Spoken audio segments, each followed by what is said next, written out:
Sanibona ungihlekana. Awungeke Mnqobi nawe indlela sosibuka ngayo. Cha ngibona indlela niqhubana ngayo. Ngathi nizobika isizwe la ekhaya. Uba umithi.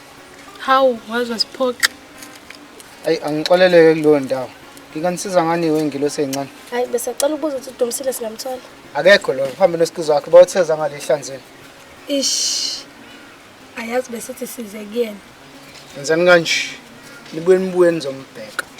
Hawu, sesihambe angaka.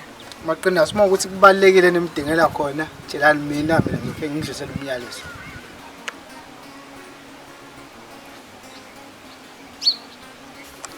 Ngoba ngathi yasinda le ndaba nikhuluma, kufanele nibuye ngifene nikhulumele naye. Sabonga Mnqobi sendosala kahle. Nibuye ngelinye ilanga ngizonishayela inyoni. Anything.